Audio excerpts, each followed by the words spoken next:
Hi ನಮಸ್ಕಾರ, ನೀವು ನೋಡ್ತಾ ಇದ್ದೀರಾ Vijay Mylar YouTube channel. And sometimes ಅನಿಸುತ್ತೆ ಕೇವಲ ದೊಡ್ಡ ದೊಡ್ಡ ಸಿನಿಮಾಗಳಿಗೆ ಫೋಕಸ್ ಮಾಡ್ತಾ ಇದ್ದೀವಾ ಅಂತ. ಯಾಕೆಂದರೆ ನಿನ್ನೆ ನಾನು ಅನ್ಎಕ್ಸ್ಪೆಕ್ಟೆಡ್ ಆಗಿ ಸ್ಕ್ರೋಲ್ ಮಾಡ್ತಾ ಇದ್ದೆ ಯೂಟ್ಯೂಬನ್ನು.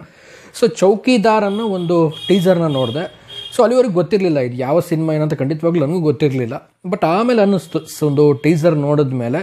ಸೊ ನಾವು ಸಮ್ಟೈಮ್ಸ್ ಅಂದ್ಕೊಳ್ತೀವಿ ದೊಡ್ಡ ದೊಡ್ಡ ಸಿನಿಮಾಗಳಿಗೆ ಫೋಕಸ್ ಮಾಡಿದಾಗ ಕೆಲವೊಂದು ಚಿಕ್ಕ ಪುಟ್ಟ ಸಿನಿಮಾಗಳನ್ನು ನಮಗೆ ಕಾಣದೇ ಇದ್ದಾಗ, ಸೊ ಈಗ ಅನ್ಎಕ್ಸ್ಪೆಕ್ಟೆಡ್ ಆಗಿ ನೋಡಿದಾಗ, ಸೊ ಖಂಡಿತವಾಗ್ಲೂ ಅದ್ರ ಬಗ್ಗೆ ಏನಾದ್ರು ಮಾತಾಡದೇ ಇದ್ದರೆ ಖಂಡಿತವಾಗ್ಲೂ ತಪ್ಪಾಗುತ್ತೆ. ಯಾಕೆ ಅಂತಂದರೆ ನಿನ್ನೆ ನಾನು ನೋಡಿದಂಥ ಚೌಕಿದಾರ್ ಅನ್ನೋ ಒಂದು ಸಿನಿಮಾದ ಟೀಸರ್ ಬಗ್ಗೆ ಇವತ್ತು ನಾನು ಮಾತಾಡ್ತಾ ಇದ್ದೀನಿ. ಹೇಗಿದೆ, ಹೇಗೆ ಅನ್ನಿಸ್ತು ನನಗೆ ಅನ್ನೋದನ್ನು ಇದ್ರಿಗೆ ತಿಳಿಸ್ಕೊಡ್ತೀನಿ ಅಂತ ಹೇಳ್ತಾ ವಿಡಿಯೋ ಬೇಗ ಶುರು ಮಾಡ್ತಾ ಇದ್ದೀನಿ. ಶುರು ಮಾಡೋಕ್ಕಿಂತ ಮುಂಚೆ ಚಾನಲ್ಗೆ ಯಾರು ಸಬ್ಸ್ಕ್ರೈಬ್ ಮಾಡ್ಕೊಂಡಿಲ್ಲ, ಸಬ್ಸ್ಕ್ರೈಬ್ ಮಾಡ್ಕೊಳ್ಳಿ. ಇನ್ಸ್ಟಾಗ್ರಾಮ್, ಫೇಸ್ಬುಕ್ ಹಾಗೆ ಎಕ್ಸೆಲ್ ಫಾಲೋ ಮಾಡೋದನ್ನು ಮರಿಬೇಡಿ ಅಂತ ಹೇಳ್ತಾ, ಸೊ ಕೆಲವೊಂದು ಸಿನಿಮಾಗಳು ಇಂಡಸ್ಟ್ರಿಯಲ್ಲಿ ಹೆಂಗೆ ಆಗ್ಬಿಡುತ್ತೆ ಅಂದರೆ, ಈ ದೊಡ್ಡ ದೊಡ್ಡ ಸಿನಿಮಾಗಳ ಜೊತೆಗೆ ಇಷ್ಟೊಂದು ಎಫರ್ಟ್ ಹಾಕಿ ಎಷ್ಟೊಂದು ಸಿನಿಮಾಗಳನ್ನು ಕಷ್ಟಪಟ್ಟು ವರ್ಷಗಟ್ಟಲೆ ಮಾಡಿ ಇಟ್ಕೊಂಡಿರ್ತಾರೆ. ಸೊ ಅವರಿಗೆ ಒಂದು ಪ್ಲ್ಯಾಟ್ಫಾರ್ಮ್ ಸಿಗಲ್ಲ. ಆಫ್ಟರ್ ಒಂದು ಪ್ರೈಮ್ ಆಗಿರ್ಬೋದು, ಅನದರ್ OTT ಪ್ಲ್ಯಾಟ್ಫಾರ್ಮ್ಸ್ಗಳಾಗಿರ್ಬೋದು, ಅಲ್ಲಿ ಬಂದಾಗ ಒಂದು ಫೀಲ್ ಆಗುತ್ತೆ ಎಲ್ರಿಗೂ. ಇದು ತುಂಬ ಜನಕ್ಕೂ ಆಗಿರುತ್ತೆ, ಅಯ್ಯೋ ಈ ಸಿನಿಮಾನ ನಾನು ಥಿಯೇಟ್ರಲ್ಲಿ ನೋಡಬೇಕಾಗಿತ್ತು ಗುರು, ಇಷ್ಟು ಒಳ್ಳೆ ಸಿನಿಮಾ ಯಾಕೆ ನಮ್ಮ ಜನ ಆಕ್ಸೆಪ್ಟ್ ಮಾಡ್ಕೊಳ್ಳಲಿಲ್ಲ, ಯಾಕೆ ನೋಡಲಿಲ್ಲ. ಬಟ್ ಈ ಥರ ಸಮ್ಟೈಮ್ಸ್ ಕೆಲವೊಂದು ಸಿನಿಮಾಗಳಿಗೆ ಆಗಿದೆ. ಬಟ್ ಮುಂಬರುವ ಎಲ್ಲ ಸಿನಿಮಾಗಳಿಗೂ ಈ ರೀತಿ ಆಗಬಾರ್ದು. ಯಾವುದೇ ಒಂದು ಚಿಕ್ಕ ಪುಟ್ಟ ಸಿನಿಮಾಗಳು ಇಷ್ಟ ಆದರೆ, ಸೊ ನನಗೆ ಪರ್ಸ್ನಲಿ ನಾನೊಂದು ವಿಡಿಯೋ ಮಾಡೇ ಮಾಡ್ತೀನಿ. ಸೊ ಖಂಡಿತವಾಗ್ಲೂ ವಿಡಿಯೋ ರೀಚ್ ಆಗಬೇಕು. ರೀಚ್ ಆದರೆ, ಆಡಿಯನ್ಸ್ಗಳಿಗೆ ರೀಚ್ ಆದರೆ, ಪ್ರತಿಯೊಬ್ಬ ಒಂದು ಪ್ರೇಕ್ಷಕ ಆ ಒಂದು ಸಿನಿಮಾ ಥಿಯೇಟ್ರಿಗೆ ನೋಡಿದೆ. ಸೊ ಪ್ರೊಡ್ಯೂಸರ್ ಆಗಿರ್ಬೋದು, ಎಫರ್ಟ್ ಆಗಿದಂಥ ಡೈರೆಕ್ಟರ್ಗಾಗಿರ್ಬೋದು, ಆ್ಯಕ್ಟರ್ಗಾಗಿರ್ಬೋದು, ಎಲ್ರಿಗೂ ಕೂಡ ಒಂದು ಖುಷಿಯಾದಂಥ ವಿಚಾರ. ಕಂಪ್ಲೀಟ್ ಆಗುತ್ತೆ, ಅವರೊಂದು ಪಟ್ಟಂಥ ಶ್ರಮಕ್ಕೆ ಒಂದು ಪ್ರತಿಫಲ ಸಿಗುತ್ತೆ ಅನ್ನುವಂಥದ್ದು. ಸೊ ತಡ ಮಾಡೋಕ್ಕೆ ಹೋಗಲ್ಲ, ಶುರು ಮಾಡ್ತೀನಿ ವಿಡಿಯೋ. ಹೇಗೆ ಅನಿಸ್ತು ಟೀಸರು, ಏನು ಸ್ಪೆಷಲ್ಲು ಅಂತಂದರೆ, ಸೊ ಪೃಥ್ವಿ ಅಂಬರ್ ಅವರು ಎಲ್ರಿಗೂ ಗೊತ್ತಿರುವಂಥದ್ದು. ಸೊ ನಾನು ಅವರ ಸಿನಿಮಾ ದಿಯಾಯಿಂದ ಫಾಲೋ ಮಾಡ್ತಾ ಇದ್ದೀನಿ. ಸೊ ದಿಯಾ ಒಂದು ಬ್ಲಾಕ್ ಬಾಸ್ಟರ್ ಹಿಟ್ ಆದಂಥ ಸಿನಿಮಾ. ಸೊ ಅವರನ್ನು ನಾನು ದಿಯಾದಲ್ಲಿ ನೋಡಿದಾಗ ಪೃಥ್ವಿ ಅಂಬರ್ ಅವ್ರನ್ನ ಅಂದ್ಕೊಂಡೆ ಕನ್ನಡಕ್ಕೆ ಒಬ್ಬ ಹೊಸ ಹೀರೋ ಬಂದರು ಅಂತ. ಯಾಕೆಂದರೆ ಅಷ್ಟರ ಮಟ್ಟಿಗೆ ಒಂದು ಕ್ಯೂಟ್ ಆಗಿ ಒಂದು ಚಾಕ್ಲೇಟ್ ಇರೋ ಥರ ತುಂಬಾ ಒಂದು ಒಳ್ಳೆಯ ಸಿನಿಮಾ. ದಿಯಾ ಯಾರೆಲ್ಲ ನೋಡಿದರೆ ಎಲ್ಲ ಗೊತ್ತಿರುತ್ತೆ. ಸೊ ಅದರಲ್ಲಿ ಅವರ ಒಂದು ಪರ್ಫಾರ್ಮೆನ್ಸ್ ನಾವೇನು ನೋಡ್ತೀವಿ, ಸೊ ಅಲ್ಲಿಂದ ಹಿಡಿದು ಸೊ ಇಲ್ಲಿ ತನಕ ಅಂದರೆ ಚೌಕಿದಾರ್ ತನಕ ನೋಡೋದಾಯಿತು ಅಂದರೆ, ಚೌಕಿದಾರಲ್ಲಿ ಒಂದು ರೀತಿಲಿ ಡಿಫ್ರೆಂಟಾಗಿ ರೋಲ್ ಮಾಡಿದ್ದಾರೆ.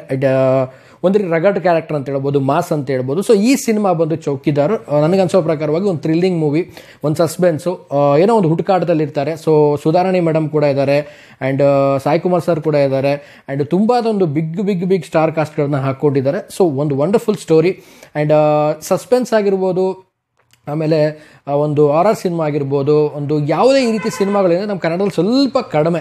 ನಾವು ಬೇರೆ ಒಂದು ಸ್ಟೇಟಿಗೆ ಕಂಪೇರ್ ಮಾಡಿದ್ರೆ, ಬೇರೆ ಒಂದು ಲ್ಯಾಂಗ್ವೇಜಿಗೆ ಕಂಪೇರ್ ಸ್ವಲ್ಪ ಕಡಿಮೆ. ಸೊ ಈ ರೀತಿ ಸಿನಿಮಾಗಳು ಬಂದಾಗ ಖಂಡಿತವಾಗ್ಲೂ ನಾವು ಸಪೋರ್ಟ್ ಮಾಡಬೇಕು, ಖಂಡಿತವಾಗ್ಲೂ ಕೈ ಹಿಡಿಬೇಕು. ಸೊ ಅಮೇಝಿಂಗ್ ಆಗಿ ಬಂದಿದೆ. ಎಕ್ಸ್ಪೆಕ್ಟೇಷನ್ ನಾನು ಏನು ಅಂದ್ಕೊಳ್ತಾ ಇದ್ದೆ ಕೆಲವೊಂದು ಟೈಮಲ್ಲಿ, ಸೊ ಈ ರೀತಿ ಸಿನಿಮಾಗಳಪ್ಪ ಯಾಕೆ ಬರಲ್ಲ ಅಂದ್ಕೊಳ್ತಾ ಇದ್ದಾನೆ. ಸೊ ಈಗ ಮಾಡಿದ್ದಾರೆ. ಸೊ ಅವ್ರಿಗೆ ಖಂಡಿತವಾಗ್ಲೂ ಸಪೋರ್ಟ್ ಮಾಡೋಣ. ಆ್ಯಂಡ್ ನಿಜವಾಗ್ಲೂ ಗ್ರೇಟ್ ಅನ್ಸುತ್ತೆ. ಒಂದು ಒಳ್ಳೆ ಒಂದು ಟೀಸರನ್ನು ನೋಡ್ದಂಗೆ ಆಯಿತು. ಒಂದು ರೀತಿ ಥ್ರಿಲ್ಲಿಂಗ್ ಮೂವಿ ಒಂದು ಟೀಸರ್ ಅಂತ ಅನ್ನಿಸ್ತು ಇದು. ಬಟ್ ಕಾಯೋಣ, ನೆಕ್ಸ್ಟ್ ಟ್ರೈಲರು, ಆಮೇಲೆ ಮುಂದೆ ಬರುವ ಅಪ್ಡೇಟ್ಸ್ಗಳು, ಏನೇನು ಕತೆ, ಏನೇನು ಖಂಡಿತವಾಗ್ಲೂ ವೇಟಿಂಗಲ್ಲಿ ನಾನಂತೂ ತುಂಬ ಇದ್ದೀನಿ. ಆ್ಯಂಡ್ ಯಾರ್ಯಾರು ಚೌಕಿದಾರ್ ಟೀಸರ್ ನೋಡಿಲ್ಲ ದಯವಿಟ್ಟು ಹೋಗಿ ನೋಡಿ. ಚೌಕಿದಾರ್ ಮೂವೀಸ್ ಅಂತ ಅವ್ರದ್ದೊಂದು ಯೂಟ್ಯೂಬ್ ಚಾನಲಲ್ಲಿ ಒಂದು ರಿಲೀಸ್ ಆಗಿದೆ. ಸೊ ಎಲ್ಲರೂ ನೋಡಿ. ಆ್ಯಂಡ್ ಪೃಥ್ವಿ ಅಂಬರ್ ಆಗಿರ್ಬೋದು, ಹೀರೋ ಆಗಿ ನಟನೆ ಮಾಡಿದ್ದು ಒಂದು ಕಡೆ ಆಯಿತು ಅಂತಂದರೆ, ಸೊ ಇದರಲ್ಲಿ ನಾಯಕ ನಟಿಯಾಗಿ ಧನ್ಯ ರಾಮ್ಕುಮಾರ್ ಅವರು ಮಾಡಿದ್ದಾರೆ. ಸೊ ಧನ್ಯ ರಾಮ್ಕುಮಾರ್ ಮತ್ತು ಪೃಥ್ವಿ ಅಂಬರ್ ಅವರು ಇದ್ದಾರೆ. ಆ್ಯಂಡ್ ಆಲ್ಸೋ ಇದರಲ್ಲಿ ಒಂದು ಗಿಲ್ಲಿ ನಟ ಅವರು ಕೂಡ ಆ್ಯಕ್ಟ್ ಮಾಡಿದ್ದಾರೆ. ಸೊ ಒಂದು ಪ್ರೋಮೋದಲ್ಲಿ ನೋಡ್ಬೋದು, ಟೀಸರಲ್ಲಿ ನೋಡ್ಬೋದು ನೀವು. ಸೊ ಗಿಲ್ಲಿ ನಟ ಕೂಡ ಇದ್ದಾರೆ. ಸೊ ಗಿಲ್ಲಿ ನಟ ಅವರು ಎಲ್ಲರೂ ಗೊತ್ತಿರೋ ಹಾಗೆಯೇ ಹಲವಾರು ಒಂದು ರಿಯಾಲಿಟಿ ಶೋಸ್ಗಳನ್ನು ಮಾಡ್ತಾರೆ. ಸೊ ಅವರಿಗೆ ಈ ರೀತಿ ಪ್ಲ್ಯಾಟ್ಫಾರ್ಮ್ಗಳು ಸಿಗುತ್ತಲ್ಲ ಸಿನಿಮಾಗಳಲ್ಲಿ. ಸೊ ತುಂಬ ಖುಷಿ. ಕೇವಲ ರಿಯಾಲಿಟಿ ಶೋಗಳಿಗೆ ಮೀಸಲಾಗಬಾರ್ದು ಯಾವುದೇ ಒಬ್ಬ ನಟ ಆದರೂ ಕೂಡ. ಸೊ ರಿಯಾಲಿಟಿ ಶೋ ಅಲ್ಲಿ ಅವ್ರು ಏನೇ ಮಾಡಿದ್ರು, ಸೊ ಅವರು ಬೆಳ್ಳಿ ತೆರೆಗೆ ಬರಬೇಕು, ಸೊ ಬಿಗ್ ಸ್ಕ್ರೀನಲ್ಲಿ ಮಿಂಚಬೇಕು. ಸೊ ಇದರಲ್ಲಿ ಆಪರ್ಚುನಿಟಿ ಅವ್ರಿಗೆ ಸಿಕ್ಕಿರುವಂಥದ್ದು ಗಿಲ್ಲಿ ನಟ ಅವರಿಗೆ.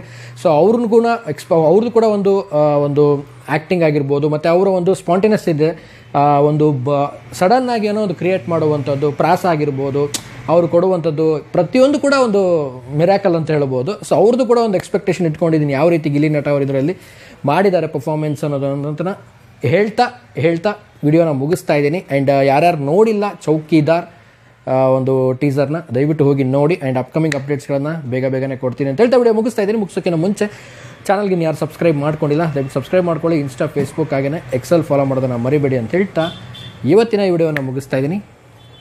ನಮಸ್ಕಾರ.